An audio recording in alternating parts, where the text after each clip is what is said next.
एक साधारण सी गोपी थी, माधवी, जिसने एक दिन कृष्ण को देखा और सब कुछ भूल गई। लेकिन एक भूल, एक क्षण का अहंकार, उसने कृष्ण से अपना मुख छुपा लिया और वही एक क्षण उसके जीवन का सबसे बड़ा विरह बन गया। जब दोबारा दर्शन की चाह में वो तड़पी तो कृष्ण ने कहा, अब इस जन्म में नहीं, अगले युग में मिलूंगा।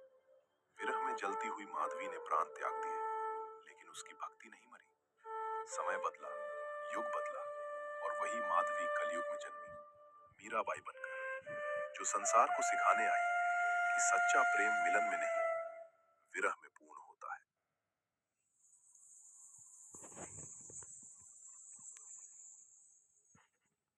द्वापर युग का ब्रज, चारों ओर हरे भरे मैदान फैले हुए हैं। कहीं कदम्ब के पेड़ झूम रहे हैं, दूर फैले हरे मैदानों में सफेद और भूरे रंग की गायों के झुंड शांति से घास चर रहे हैं। इसी ब्रज भूमि में नन्हे नन्हे ग्वाल बाल खेल रहे हैं। उनके बीच हैं नंदलाल श्री कृष्ण, श्याम वर्ण घुंघराले बाल, चेहरे पर मनमोहक मुस्कान। उनके साथ उनके प्रिय सखा भी खेल रहे हैं, मधुमंगल, श्रीदामा, सुभल और अन्य ग्वाल बाल। कभी सब मिलकर दौड़ लगाते, कभी मिट्टी में लौटते, तो कभी गेंद का खेल खेलते।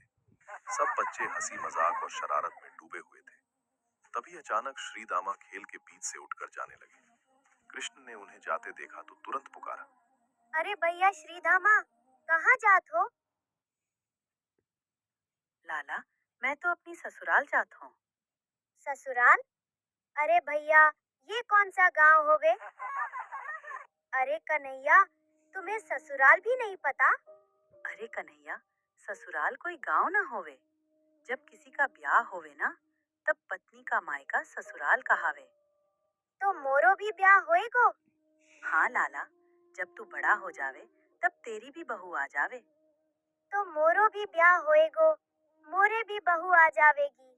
उस दिन तो खेल वहीं चलता रहा, लेकिन नन्हे कन्हैया के मन में ब्याह और ससुराल की जिज्ञासा बैठ चुकी थी। और यही छोटी सी जिज्ञासा आगे चलकर एक अद्भुत लीला का कारण बनने वाली थी।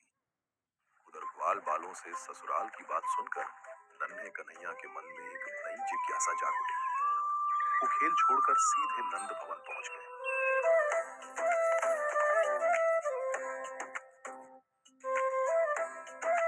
नंद भवन में उस समय यशोदा मैया रसोई में प्रसाद बना रही थी।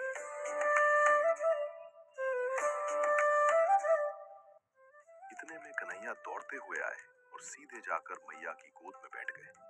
मैया, मोरो ब्याह करा दे। अरे लाला, तू अभी छोटो है। अभी तो मैं खिलाऊं तब खावे, मैं नहलाऊं तब नहावे। जब तू बड़ा हो जावेगा तब कर देंगे तेरो ब्याह। नहीं मैया, अभी कराओ मोरो ब्याह। यशोदा मैया बस मुस्कुरा दी और कन्हैया को प्यार से सीने से लगा लिया। उधर बरसाने में घर के बाहर बड़ी हलचल थी। आंगन में बैलगाड़ी खड़ी थी और एक कन्या की विदाई हो रही थी। उस कन्या का नाम था माधवी। आज उसका विवाह ब्रज के ग्वालबाल श्रीदामा से हुआ था। विदा होते समय माधवी की माँ उसे समझा रही थी, बेटी, अब तू ब्रज जा रही है, वहाँ सबको आदर देना, सबके साथ प्रेम से रहना। लेकिन एक बात याद रखना। कौन सी बात मैया? ब्रज में एक बालक है, कृष्ण, उससे सावधान रहना। मैया, उनसे सावधान क्यों रहूं? कहते हैं जिसे वह एक बार देख ले वह उसका हो जाता है। तो मैया, मैं कृष्ण को अपना मुख ही नहीं दिखाऊंगी। उधर विदाई के बाद श्रीदामा अपनी पत्नी माधवी को लेकर बैलगाड़ी से ब्रज की ओर जा रहे थे। रास्ते में चारों तरफ हरियाली फैली हुई थी। कहीं गायें चर रही थी, कहीं कदम्ब के पेड़ हवा में झूम रहे थे। कुछ देर बाद श्रीदामा मुस्कुराते हुए माधवी से बोले, सुनो माधवी, ब्रज में मेरो एक सखा है, नाम है कन्हैया। बड़ो ही चंचल है वो। हो सके तो तुमसे मिलन भी आ जावे। ये सुनते ही माधवी को अपनी माँ की बात याद आ गई। उसने तुरंत अपना घूंघट थोड़ा और नीचे कर लिया। मैया कही गई थी, कृष्ण को मुख मत दिखाइयो। मैं कब हूँ उन्हें मुख न दिखाऊंगी। ब्रज में खबर फैल गई, अरे सुनो सुनो, श्रीदामा अपनी दुल्हन ले आए। ये सुनते ही नन्हे कन्हैया तुरंत देखने आ पहुंचे। अरे भैया श्रीदामा, कहाँ है तेरी बहू? लाला, रथ में बैठी है। कृष्ण रथ के पास पहुंचे। रथ में माधवी घूंघट काढ़े चुपचाप बैठी थी। कृष्ण मुस्कुराकर बोले। अरे भाभी, एक बेर तो मुख दिखा दो। माधवी चुप रही। कृष्ण फिर बोले। अरे भाभी, हम तो देवर हन तुम्हारे, एक झलक दिखा दो। देखे तो सही भैया, कैसी बहू ले आयो है। लेकिन माधवी ने घूंघट और कस के पकड़ लियो। पास खड़े ग्वाल बाल मंद मंद हंसने लगे।